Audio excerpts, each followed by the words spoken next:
রাধে রাধে। আজকে বেরিয়েছি পায়ে হাটে বৃন্দাবন ভ্রমণের জন্য।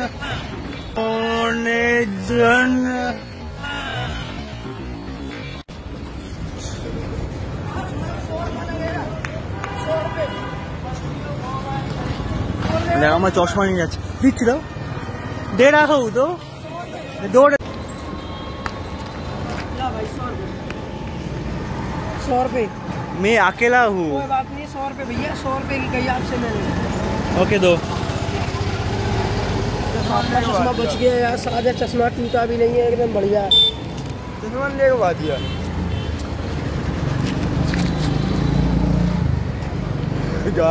চশমা চলে এসছে আমার হাতে। এই হলো ব্যাপার, ব্যবসা এটা, ঠিক আছে, আর কিছু না। হরে কৃষ্ণ। আমি আছি এখন ফোগলা আশ্রমের সামনে একদম। এটা হলো আমাদের ফোগলা আশ্রম। ফোগলা আশ্রম হলো বৃন্দাবনের মেইন সেন্টার বলতে পারো, যার এইদিকে মানে তোমার বাঁদিকে রয়েছে প্রেম মন্দির, ইসকন, যা যা লোটাস টেম্পল, বৈষ্ণোদেবী, আর এইদিকে মানে ডান দিকে আছে ইস্ট সাইডে অনেকগুলো মন্দির যেগুলো প্রাচীন মন্দির। তা আজকে আমি একদম খালি পায়ে কিন্তু আজকে পরিক্রমা করবো। তা দেখা যায় কতটা সম্ভব। এখন বাজে ঘড়িকাটের 7টা। আর বৃন্দাবন মানে ব্রজ বৃন্দাবন, ভগবানের স্থান, যেখানে পা পড়া মানে ভাগ্যবান আমি সত্যতা বলতে। আর সেখানে খালি পায়ে যাওয়া মানে বিশাল ব্যাপার, আমি মনে করি না ভাগ্যবানই। তো তোমাদের সবাইকে, তোমরা যদি খালি পায়ে আসতে চাও তাহলে কিন্তু অবশ্যই কিন্তু সকাল সকাল বেরিয়ে যেও। এখন 7টা বাজে, তবু লেট হয়ে গেছে অনেক, ঘুম ভাঙছে না আর কি। যাই হোক, তো চলো সবার প্রথম আমরা যাবো এখান থেকে মদন মোহন মন্দির। ভিডিও করতে গিয়ে আমার চশমা মানে বাদর নিয়ে গেল, দেখেছো তো তোমরা, একটু ভিডিওটা দেখালাম। 100 টাকার পরিবর্তে আমি আবার চশমা দেখি, খুব রিক্সে। ফোন কখন কোনখানে কেড়ে নেবে কিচ্ছু বলা যাচ্ছে না। যমুনা নদীর তীরে রাধা মদন মোহন মন্দির কালিয়াঘাটের কাছে 50 ফুট উচ্চতে অবস্থিত। মদন মোহন মন্দির, রাধে রাধে। ফোগলা আশ্রম থেকে আমরা প্রায় 5 থেকে 6 মিনিট হাঁটলাম, আর সামনে আমাদের হলো মদন মোহন মন্দির। জনপ্রিয় লোক কাহিনী অনুসারে বৃন্দাবনের শ্রী রাধা মদন মোহন মন্দিরটি 5000 বছরের পুরানো। এটি প্রথমে কৃষ্ণের প্রপৌত্র ব্রজনাবদার নির্মিত বলে বিশ্বাস করা হয়েছিল। যাই হোক, সময়ের সাথে সাথে দেবতা হারিয়ে গেছে। পরে অদ্বৈত আচার্য যখন বৃন্দাবন পরিদর্শন করেন, তখন একটি পুরানো বটগাছের গোড়ায় মদন মোহনে দেবতা আবিষ্কৃত হয়। তিনি তার শিষ্য পুরুষোত্তমা চৌবেকে মদন মোহনে উপাসনা অর্পণ করেছিলেন, যিনি তখন সনাতন গোস্বামীকে দেবতা প্রদান করেছেন। ওই হলো তোমাদের মদন মোহনের মন্দির। সামনে এগিয়ে আসবে, এগিয়ে এসে রাইট সাইড নেবে, রাইট সাইডে গেলে বাঁকে বিহারী মন্দির পড়বে। মদন মোহন মন্দির থেকে আমাদের 200 মিটার দূরে রয়েছে বাঁকে বিহারী মন্দির, যে সব থেকে বেশি ইম্পর্টেন্ট এখানকার। হরে কৃষ্ণ। এখানে বাঁকে বিহারী মন্দির ঢোকার আগে প্রচুর পরিমাণে দোকান আছে, দেখতে পাচ্ছ, সেখানে তোমরা প্রসাদ নিতে পারো। আর এই হলো আমাদের বাঁকে বিহারী মন্দির। বাঁকে বিহারী মন্দিরে রাধা কৃষ্ণের ঐক্যবদ্ধ রূপের মূর্তিতে ত্রিভঙ্গ ভঙ্গিতে দাঁড়িয়ে আছে। স্বামী হরিদাস মূলত কুঞ্জ বিহারী নামে এই মূর্তিটির পূজা করেছিলেন।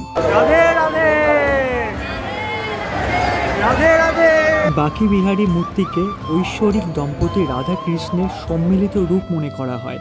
মূর্তিটি বৃন্দাবনের সঙ্গীতজ্ঞ এবং সাধক স্বামী হরিদাস দ্বারা উদ্ভাসিত হয়েছিল। মারাত্মক মানে এরকম দৃশ্য, মানে যে গা হাত শিহরণ বয়ে গেছে। দর্শন হয়ে গেছে, দর্শন খুব তাড়াতাড়ি হবে, কোনো সমস্যা নেই, বেশি থাকতে দেবে না। প্রচুর ভিড় এখানে, মোটামুটি 5 মিনিটের মধ্যে দর্শন হয়ে যাবে, ঘোরানো হয়ে যাবে। এই যে পিছনে আমাদের বাঁকে বিহারীকে ক্রস করে আবার সামনে যাবো। রাধে রাধে।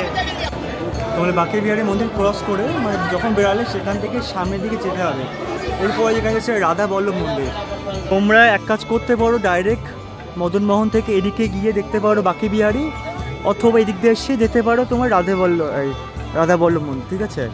আগে যেহেতু আমি বাঁকে বিহারী মন্দির দেখা হয়ে গেছে, আবার রিটার্ন আসতে হয়েছে। তোমরা চাইলে ডিরেক্ট মদন মোহন দেখার পর রাধা বল্লভ মন্দির দেখতে পারো।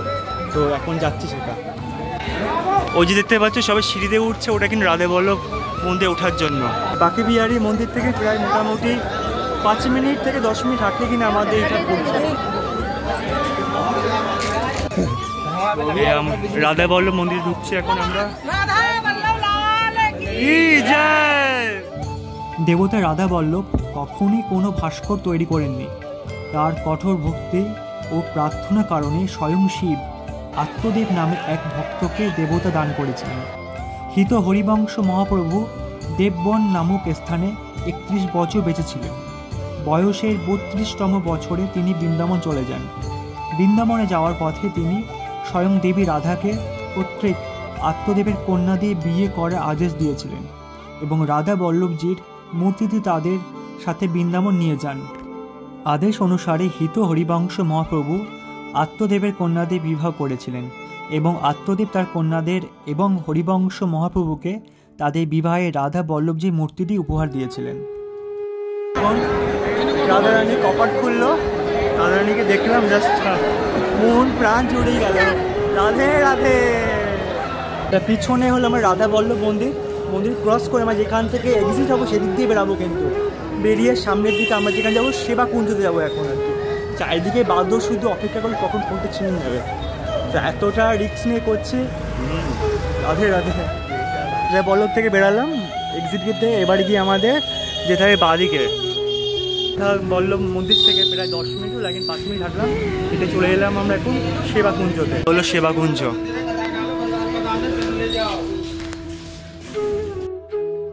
রাধাকৃষ্ণের ঐশ্বরিক প্রেম প্রদর্শন করে এই একটি চমৎকার স্থান। সেবাকুঞ্জ বা নিকুঞ্জ ভ্যান নামে পরিচিত এই স্থানটি শ্রীকৃষ্ণের হৃদয়ের কাছাকাছি।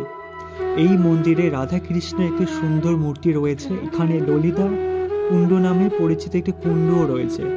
বিশ্বাস করা হয় যে প্রতি রাতে ভগবান শ্রীকৃষ্ণ ও রাধারানী এই স্থানে যান, তাই সন্ধ্যার পর এই জায়গাটি সম্পূর্ণ বন্ধ করে দেয়।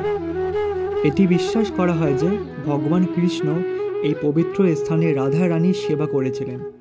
কৃষ্ণ তাকে রাসলীলার জন্য প্রস্তুত হতে সাহায্য করেছিলেন, যেমন চুল আঁচড়াতে এবং অলঙ্কার দিয়ে সাজাতে। এটি দেওয়ালে মুগ্ধকর চিত্রকর্মে এবং হিন্দু ধর্মগ্রন্থে খোদাই করা। একটা কথা বলতে বাধ্য হলাম, রাস্তাঘাট কিন্তু খুব নোংরা। মানে বৃন্দাবন এত পবিত্র ভূমি, সেখানকার মানুষটাকে একদম মেনটেন করে না। আমি যদিও শুনলাম বাঙালিরাই সব কিছু। ইভেন তোমরা কি জানো, বৃন্দাবন এটা কিন্তু আগে জঙ্গল ছিল। প্রথম আমাদের মহাপ্রভু চৈতন্য এখানে আসে, কিন্তু এখানে এসে কিন্তু প্রথম শুরু করেন এত খোঁজ। এই যে ছিল ললিতা কুণ্ড, ঠিক আছে। এখান থেকে স্বয়ং শ্রীকৃষ্ণ ললিতাকে বলেছিল, ললিতা হলো আমাদের রাধারানীর বান্ধবী হয়, তাকে বলেছিল যে বাঁশি দিয়ে গর্ত করে এখানে গর্ত করে এখানে তোমার যে কুণ্ড আসে সেখানে জল বের হয়।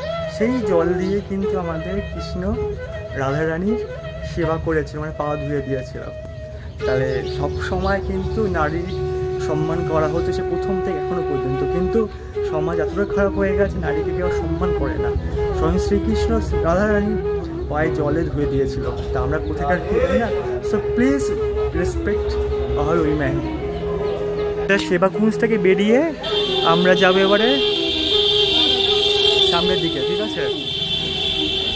আমরা এই দিক দিয়ে এসে সেবাকুঞ্জ থেকে বেরিয়ে এই হলো আমাদের রাধা দামোদর।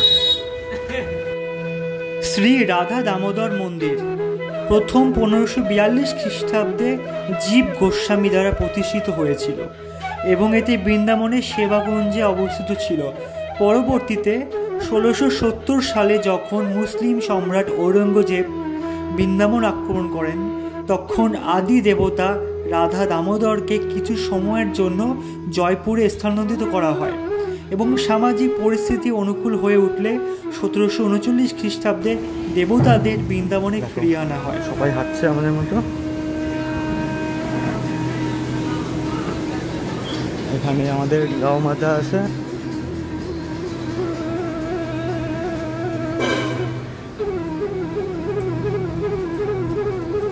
এই মন্দিরটিতে গিরিরাজ শিলাও রয়েছে, যেখানে কৃষ্ণের পায়ের ছাপ রয়েছে, যা কৃষ্ণ স্বয়ং সনাতন গোস্বামীকে দিয়েছিলেন বলে বিশ্বাস করা হয়। জনপ্রিয় বিশ্বাস অনুসারে রাধা দামোদর মন্দিরের 4টি পরিক্রমা গোবর্ধন পাহাড়ে একটি প্রদক্ষিণের সমান। মন্দিরের অভ্যন্তরে রূপ গোস্বামীর সমাধি এবং জীব গোস্বামীর সমাধি সহ অনেক গৌড়ীয় সাধকের সমাধি রয়েছে। ইসকনের প্রতিষ্ঠাতা শ্রীল প্রভুপাদ কৃষ্ণ সম্পর্কে প্রচারের জন্য মার্কিন যুক্তরাষ্ট্রে যাওয়ার আগে 6 বছর এই মন্দিরে অবস্থান করেছিলেন।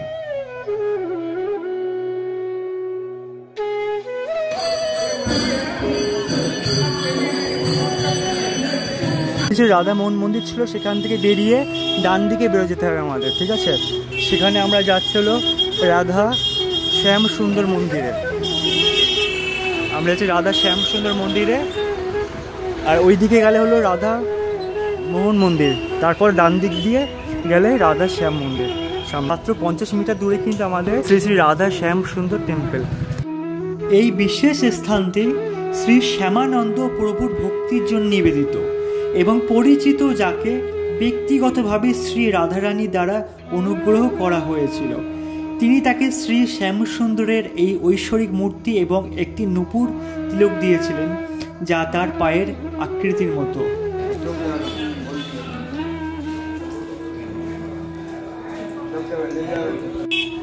ওই হলো রাধা শ্যামজি মন্দির। মন্দির থেকে ডান দিকে এসে চলে আসবে এই রাস্তায়। এই রাস্তায় বাঁদিকে ডান দিকে যাবে তোমরা, বাঁদিকে সোজা গিয়ে একটা টি পয়েন্ট পড়বে। টি পয়েন্টে তোমাদের দেখতে হবে বাঁদিকে, ওকে? তাহলে প্রথম পড়বে শাহাজি। একটা জিনিস কিন্তু খুব কাছাকাছি, কোনো সমস্যা নেই। 50 মিটার 100 মিটারের মধ্যে সব। অথবা পায়ে ঘুরে আসো, ভাও টাকা খরচা করতে হবে না, এদিকে নগর পরিক্রমা করা হয়ে যাবে আর ভক্তি ভরে যাবে।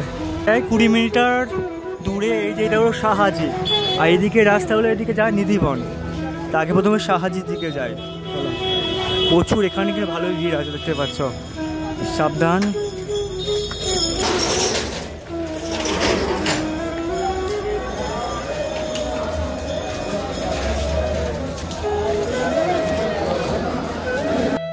এই মন্দিরে কৃষ্ণের একটি শালগ্রাম বিগ্রহ রয়েছে।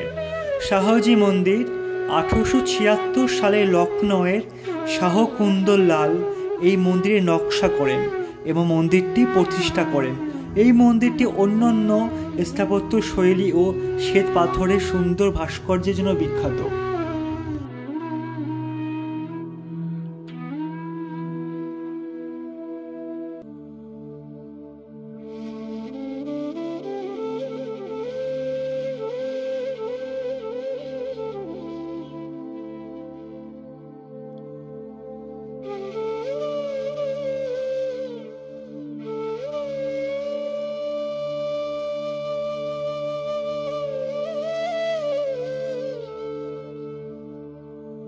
প্রচুর ভিড় দেখতে পাচ্ছ, কেন জানো? এখানে একজনে মোবাইল ছিনিয়ে নিয়েছিল, ওই যে মোবাইল, তার জন্য এত লোক দেখার জন্য। তাই এই হলো আমাদের শাহাজি। দারুণ, মানে মন ভরে গেছে মন্দিরটাকে দেখে। এই কারুকার্য দর্শন হয়ে গেছে। এবারে আমার যে সবচেয়ে ইম্পর্টেন্ট আর খুব ইন্টারেস্টিং নিধিবন, যেখানে নাকি রাধাকৃষ্ণ এখনও লীলা করে রাতের বেলায়, তো সেখানে যাবো আমরা এখন। এটা নিধিবন লেখাই আছে ভালো করে। এটা হলো শাহাজির মন্দির আর এটা হলো নিধিবন। চলো নিধিবনের দিকে, খুব সাবধানের দিকে। এখানে যত ভিড়,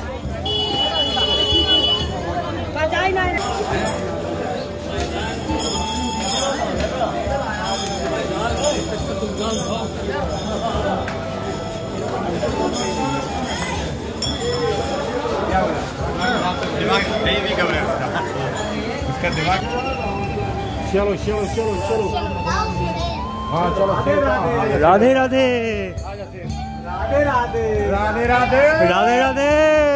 ওয়াও, এইদিকে চারিদিকে সব তুলসী গাছ, কিন্তু এগুলো যত সব দেখছি সব তুলসী গাছ। নিধিবন এটি একটি ঘন বন যেখানে সবুজ গাছ রয়েছে, প্রাথমিকভাবে তুলসী, যা বৈষ্ণব ধর্মে একটি পবিত্র উদ্ভিদ হিসাবে বিবেচিত হয়। মজার ব্যাপার হলো গাছের বাকল ফাঁপা এবং জমি শুকিয়ে গেলেও সারা বছরই কিন্তু গাছে সবুজ পাতায় বোঝাই থাকে। সব গাছই মাটির দিকে বাঁকানো অবস্থায় আছে। এলাকায় অনেক বানর ও ময়ূর বাস করে। সাধারণ বিশ্বাস হলো এই গাছগুলি রাসলীলা নৃত্য পরিবেশনের জন্য রাত্রে গোপী গোপালে পরিণত হয়। ভোরবেলা তাদের আসল রূপ ফিরে আসে। চত্বরটি প্রতিটি উদ্ভিদ জোড়ায় জোড়ায় পাওয়া যায়, যা গোপালক এবং কৃষ্ণে চোরাকে প্রথম মানে অনুভূতি হচ্ছে, বিশ্বাস করে। এই সেই জায়গা থেকে রাধাকৃষ্ণ লীলা করতে হবে, মানে সেই জায়গায় পদার্পণ, সেখানে আছি, মানে ভাবতেও আলাদা রকম লাগছে। রাধে রাধে রাধে রাধে। নিধিবনে আরেকটি মন্দির হলো রঙ্গমহল, মানে রঙিন প্রাসাদ। নিধিবনের এই মন্দিরটিতে যেখানে রাধা কৃষ্ণের পোশাক পরেছিলেন বলে পরিচিত। এটা বিশ্বাস করা হয় যে প্রতি রাতে রাধা এবং কৃষ্ণ স্বয়ং এই প্রাসাদে আসেন তাদের ক্লান্তিকর নাচের পরে আরাম করতে। মন্দিরে শোবার জন্য চন্দন কাঠের বিছানা রয়েছে। প্রতি সন্ধ্যায় মন্দিরের দরজা বন্ধ করার আগে মন্দিরের পুরোহিতরা বিছানা তৈরি করে। রাধার জন্য চুড়ি, ফুল এবং জামা কাপড়, তুলসী পাতা, নিমের ডাল টুথব্রাশ হিসাবে ব্যবহার করার জন্য এবং মিষ্টি, সুপারি এবং খাবার জন্য পাতা ও একটি কলস রাখা হয়। লস্যি খাবো বলে 9:30 বাজে, সকাল থেকে কিচ্ছু খাই না, চান করে বেরিয়ে গেছি। ফিরে পাচ্ছে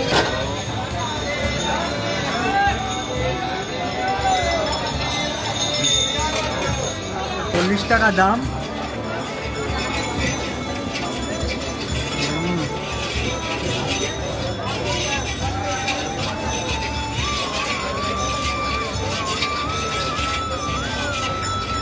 নিধিবনে গিয়েছি, নিধিবন থেকে রিটার্ন এসে আমার এই সামনে দেখো লেখা আছে হরি রাধা কৃষ্ণা, এর সাইড দিয়ে শ্রী রাধা কৃষ্ণার সামনে দিয়ে এগোতে হবে।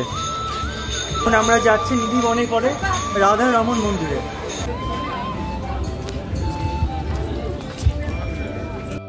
রাধা রমন মানে শ্রীমতী রাধার প্রেমিক অর্থাৎ রমন।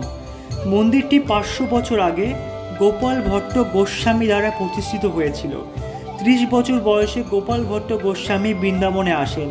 চৈতন্য মহাপ্রভুর অন্তর্ধানের পর গোপাল ভট্ট গোস্বামী প্রভুর কাছ থেকে তীব্র বিচ্ছেদ অনুভব করেছিলেন। তার ভক্তকে বিচ্ছেদের যন্ত্রণা থেকে মুক্তি দেওয়ার জন্য ভগবান গোপাল ভট্টকে স্বপ্নে নির্দেশ দিয়েছিলেন, যদি আপনি আমার দর্শন চান তবে নেপাল ভ্রমণ করুন। নেপালে গোপাল ভট্ট বিখ্যাত কালীগণ্ডকী নদীতে স্নান করেছিলেন। নদীতে তার জলের পাত্র ডুবিয়ে তিনি অবাক হয়ে দেখলেন যে বেশ কিছু শালিগ্রাম শিলা তার পাত্রে প্রবেশ করেছে। তিনি শিলাদের আবার নদীতে ফেলে দিয়েছিলেন, কিন্তু তিনি তা পুনরায় পূরণ করার সময় এসে ইলশগুলি তার পাত্রে পুনরায় প্রবেশ করেন।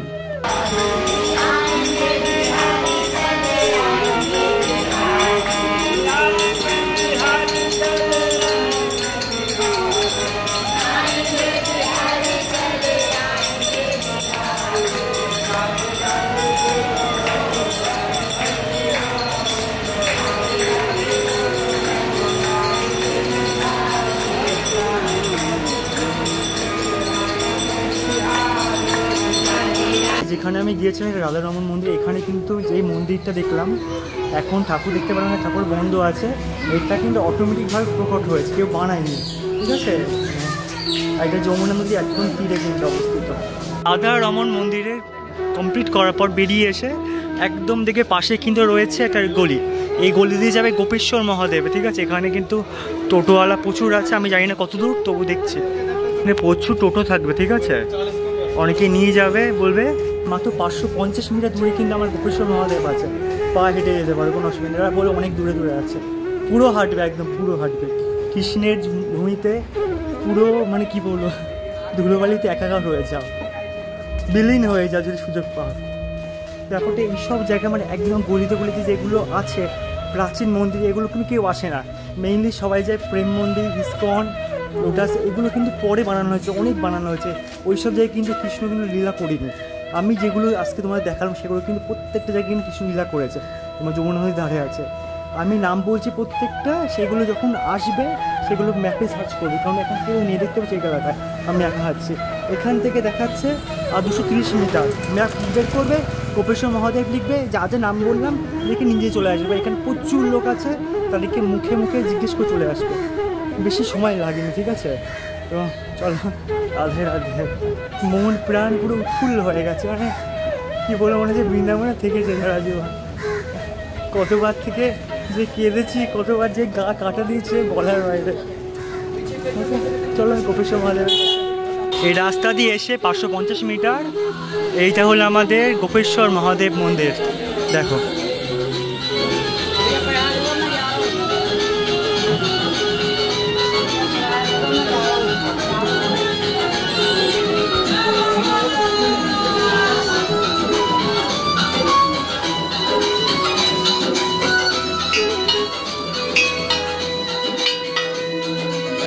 গোপেশ্বর মহাদেব মন্দিরটি বৃন্দাবনের প্রাচীনতম মন্দিরগুলির মধ্যে একটি, যা পবিত্র যমুনা নদীর কাছাকাছি অবস্থিত। মন্দিরটি শিবলিঙ্গের জন্য পূজনীয়, যা এখানে শ্রীকৃষ্ণের প্রপৌত্র ব্রজনাভ দ্বারা প্রতিষ্ঠিত হয়েছিল। বৃন্দাবনে এই মন্দিরে হাজার হাজার ভক্ত ভগবান শিবের উপাসনা করতে আসেন, কারণ এই মন্দিরটি কয়েকটি শহরের মধ্যে একটি, যা শিবের সাথে যুক্ত। মন্দিরটির প্রকৃতি পুরুষ নারী ও নারী শক্তির সঙ্গম ধারণ করে, যা শিবলিঙ্গ, যা পুরুষ শক্তির প্রতীক, যা দিনের বেলায় পুজো করা হয়, এবং শিবলিঙ্গ বিশেষ শৃঙ্গারের অনুষ্ঠানের সাথে একটি গোপীর পোশাক পরে থাকে, যা রাসলীলার সময় রাতে পুজো করা হয়। কমপ্লিট করার পরে আমরা আরও সামনের দিকে এগিয়ে যাব। এদিকে রয়েছে গোদা বিহার। বারবার বেঁচে গেছে, এক্ষুনি আবার এখানে আঁচড় আঁচড় মারার মতো চশমা পরে বেরোয়ছিলাম, চশমা ধরতে গিয়ে এখানে আঁচড় দিয়েছে, এমন অবস্থা। আচ্ছা, গোদা বিহার যাওয়ার পথে আমাদের ডান হাতে একটা মন্দির পড়লো, অনেক বড়, সেটা যাই শ্রী রাধা গোপাল মন্দির। তা একবার দেখেই যাক এবার এখান থেকে। রাধে রাধে। বাহ, অনেকটা বড় এরিয়া নিয়ে দেখতে পাচ্ছি।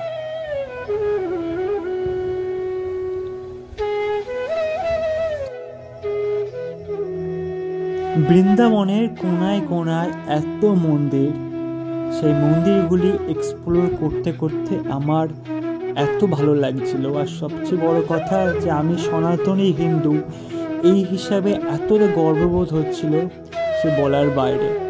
অবশ্যই মন্দিরটি সম্পর্কে আমি খুব কম তথ্য পেয়েছি, তথ্য পাইনি বললেই চলে। তোমরা যদি কেউ জানো অবশ্যই কমেন্ট করে দিও। বড় মন্দির আর কি, বড় মন্দির থেকে 10 মিটার দূরেই এই হলো আমাদের গোদা বিহারের মন্দির। দেখো, ওয়াও,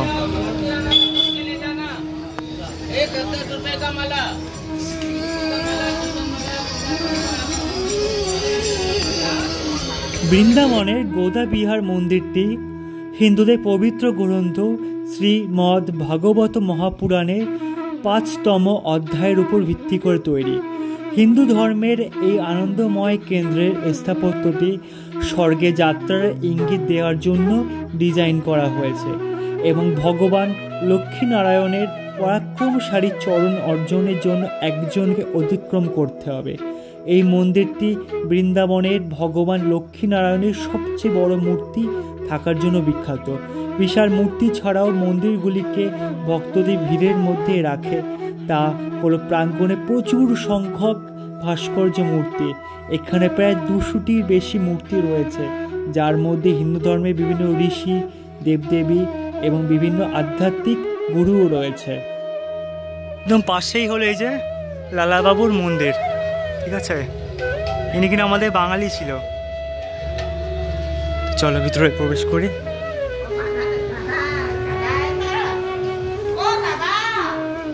রাধে রাধে, কেমন আছেন? এই তো বাংলা বলে, প্রণাম নেবেন। আচ্ছা, আগে শুনছিলাম লালাবাবু ইনি বাঙালি ছিলেন, বহরমপুরের দিকে এসেছিলেন। তিনি এখানে এসে এক কৃষ্ণের প্রতিষ্ঠা করতে চেয়েছিলেন। সেই কৃষ্ণের প্রাণ প্রতিষ্ঠা যেন হবে এমনভাবে যেন শ্বাস প্রশ্বাস যেন পায় নাক দিয়ে। প্রাণ প্রতিষ্ঠা আমরা জানি ভগবানে করে যখন পুজো দেওয়ার পরে। তিনি চেয়েছিলেন বেনারস থেকে নামি নামি বড় বড় যারা জ্ঞানী পুরুষ তাদেরকে নিয়ে এসে এমনভাবে প্রাণ প্রতিষ্ঠা হোক যাতে কৃষ্ণের শ্বাস প্রশ্বাসে আওয়াজ যেন আসে। ঠিক তেমনই কিন্তু পেয়েও ছিল এখানে, তিনি প্রতিষ্ঠা করেছিল। তা সেটা দেখতে যাবো এখন, চলো।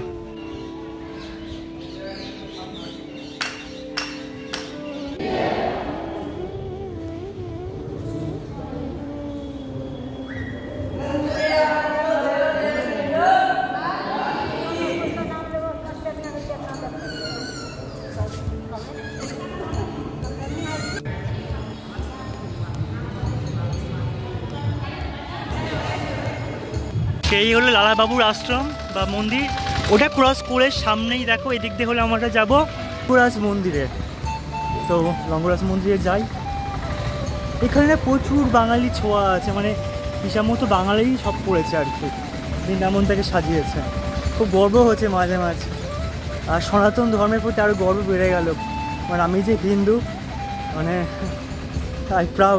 I feel proud. রাস্তা দিয়ে হেঁটে 2 মিনিট জাস্ট হেঁটেই এখানে পড়বে তোমাদের রঙ্গনাথ মন্দির।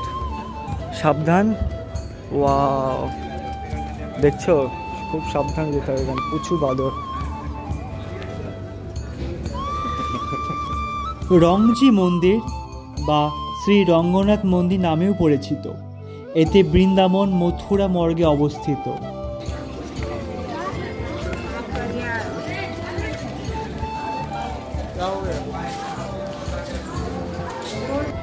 এটি প্রভু শ্রী গোদা রানা গামান্নারকে উৎসর্গ করা হয়েছে, একজন দক্ষিণ ভারতীয় বৈষ্ণব সাধক এবং ভগবান রঙ্গনাথ ভগবান কৃষ্ণের অবতার। মন্দিরের বিশেষত্ব হল কৃষ্ণের মূর্তি, যা বরের রূপে গোদা তার কনে হিসাবে উপস্থিত। গোদা অর্থাৎ দক্ষিণ ভারতে অন্ডাল নামেও পরিচিত। 8ম শতাব্দীর একজন বিখ্যাত বৈষ্ণব সাধক ছিলেন তিরুপুভাই রচনার জন্য পরিচিত তিনি।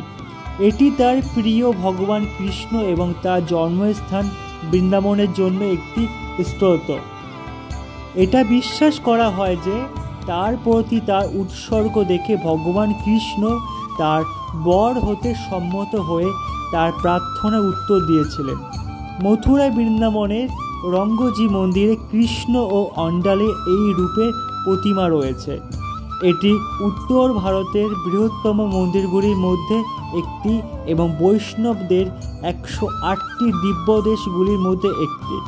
মার্চ-এপ্রিল মাসে বার্ষিক শ্রী ব্রহ্মোৎসব উৎসবের সময় ভক্তরা প্রচুর সংখ্যক প্রদর্শন করে।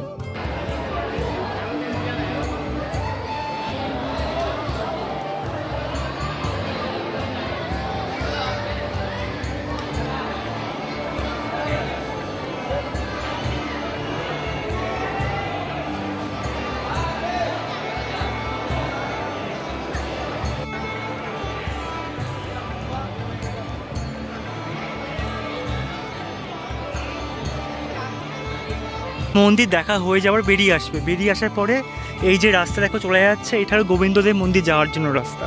সো তোমরা এই রাস্তা দিয়ে গেলে গোবিন্দদেব মন্দির যেতে পারবে। চলো, রঙ্গরাজ মন্দিরের ভিতরে আমরা বাইরের আউটার পোর্শন দিয়ে দেখো সবাই হেঁটে যাচ্ছে, একদম বেরিয়ে আমাদের নেক্সট মন্দির পড়বে। তখন যতগুলো মন্দির দেখলাম, এই মন্দিরটা অনেকটা বড় জায়গা নিয়ে এবং ইন্টারেস্টিং ফ্যাক্ট, অনেক বড় জায়গা, অনেক কিছু দেখার জায়গাও আছে। প্রচুর ফটো তুলতে পারবে এখানে, প্রচুর রিল বানাতে পারবে। যেহেতু একা আসতে পারে খুব সমস্যা হয়ে যাচ্ছে, কী আর করবো বলো, তুমি তো নেই না। এখান থেকে বেরিয়ে আমরা এই যে বড় মুখ্য দ্বার পড়ছে দেখছো, এখান থেকে আমার বেরিয়ে যেতে হবে। এটা হলো এক্সিট পয়েন্ট, বা তোমরা চাইলে ঢুকতে পারো, তোমার ইচ্ছা।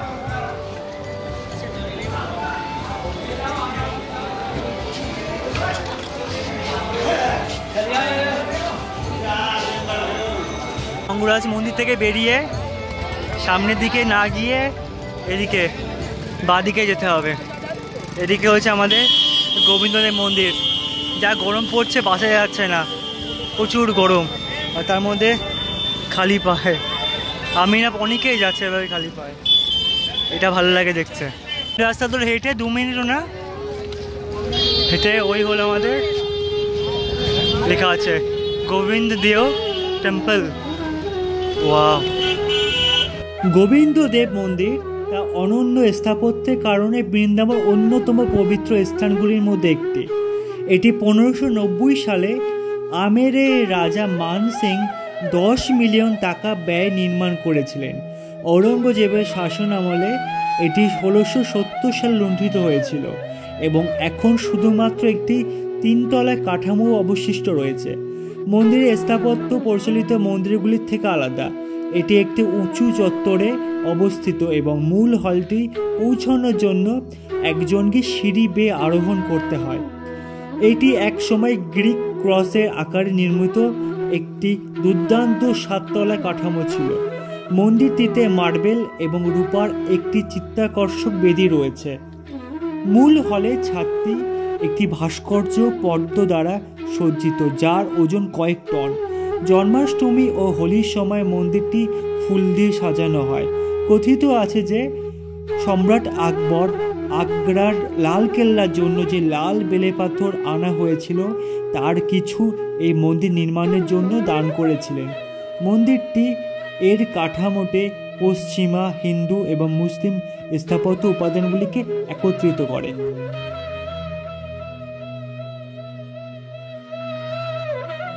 গোবিন্দদেব মন্দির থেকে আবার রিটার্ন এসে আমাদের মেইন রোডে এগোতে হবে। মেইন রোডে এগিয়ে আবার বাঁদিকে যেতে হবে। বাঁদিকে গেলে আমাদের পাবে কাত্যায়নী মন্দির। এখন যাচ্ছি আমরা কাত্যায়নী মন্দিরে। আর বেশি বাকি নেই, কাত্যায়নী মন্দিরে পরে কাছে মন্দির হয়ে গেলে মেইন ইম্পর্টেন্ট। পা চলে যাচ্ছে মারাত্মক।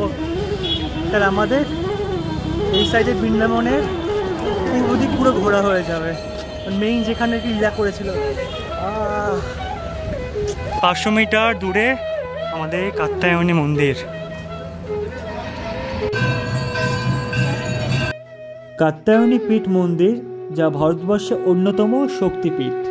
হ্যাঁ, এই কাত্যায়নী পীঠ মন্দিরের অর্থাৎ এই পীঠে সতী মায়ের পবিত্র চুল পড়েছিল।